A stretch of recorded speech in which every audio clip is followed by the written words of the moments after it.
संदीप, आप मुझे बताइए कि आरक्षण क्यों जरूरी है? आरक्षण का विरोध क्यों किया जाता है? आरक्षण कब तक जरूरी होना चाहिए? बोलो। जय हिंद, जय भारत, जय संविधान। तो आपने पूजा जी पूछा है तो बहुत अच्छा सवाल पूछा है। तो मैं किसी राजनीतिक सामाजिक लोगों का विरोध नहीं करूंगा, न किसी की भावना का विरोध करूंगा, जी सर। लेकिन मैं अपनी बात जरूर रखूंगा कि आपने पूछा है तो क्यों। मैं उसका सवाल का जवाब देता हूं, जो मैंने कुछ लाइन लिखी है उसको पढ़ के सुनाता हूं, ठीक है। तो मैंने लिखा है, आरक्षण क्यों जरूरी है, आरक्षण का विरोध क्यों किया जाता है, आरक्षण कब तक होना चाहिए। तो राइटिंग तो मान लीजिए सही नहीं है, राइटिंग में मत जाइएगा। लोगों को हिस्सेदारी देने के लिए आरक्षण जरूरी है, अर्थात आर्थिक, सामाजिक, शैक्षणिक रूप से पीछे हैं उन्हें मुख्य धारा में लाने के लिए, जिससे लोगों का आर्थिक, सामाजिक, शैक्षणिक रूप से विकास हो और वो देश हित में, देश समाज के प्रगति में अपना योगदान दे। आरक्षण इसलिए ज़रूरी है। फिर दूसरा कारण क्या, आरक्षण का विरोध क्यों किया जाता है। तो आरक्षण का विरोध इसलिए किया जाता है जो लोग आरक्षण का विरोध करते हैं वह डरते हैं कंपटीशन से, उन्हें बिना मेहनत के सब कुछ मिले, क्योंकि जब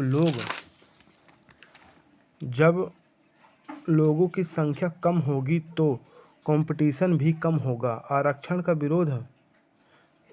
का विरोध इसलिए करते हैं क्योंकि वो देश विरोधी, समाज विरोधी, समानता विरोधी अर्थात नीच सोच के व्यक्ति होते हैं। EWS 10% प्राप्त होने के बाद भी मैं जर्नल लोगों को इसलिए लिख रहा हूँ क्योंकि वही लोग ज़्यादातर ST SC OBC आरक्षण का विरोध करते हैं। बाकी मुझे उनसे कोई दिक्कत नहीं है, अगर उनकी भावना ठेस पहुँचती है तो मैं उसके लिए क्षमा चाहता हूँ। तो जैसे जर्नल लोग या OBC लोग, ST SC या ST SC के ही लोग ST SC आरक्षण का विरोध करते हैं। आरक्षण मुद्दा नहीं है उनकी नज़र में, उनके मन में डर, असमानता, नीच सोच देश विकास में नहीं अपना विकास की सोच में होती है। इस कारण आरक्षण का लोग विरोध करते हैं। आरक्षण कब तक, जब तक आरक्षण जब तक आर्थिक, सामाजिक बराबरी ना हो, अर्थात आर्थिक का मतलब जमीन, पैसा, पद न प्राप्त हो।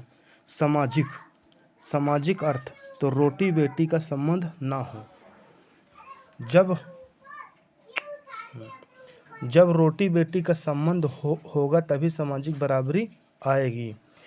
जब तक शिक्षा सबको बराबर न मिले, अर्थात एक MP MLA, कलेक्टर और मजदूर का बेटा एक स्कूल और एक सीट में बैठकर न पढ़े, आरक्षण तब तक। तो ये मेरी सोच है और मैंने ये लिखा है कुछ लाइन, तो आप पाई मात्रा में मत जाइएगा। जो मैं बोला हूँ तो वो सही बोला हूँ कि नहीं, आप कमेंट करके और बताइएगा। और इस वीडियो को ज़्यादा से ज़्यादा शेयर करिए, जो कि लोगों तक पहुँचे, जागरूकता पहुँचे कि जो लोग आरक्षण का विरोध करते हैं तो उनकी मानसिकता, उनकी सोच क्या होती है। तो जय भीम, जय हिंद।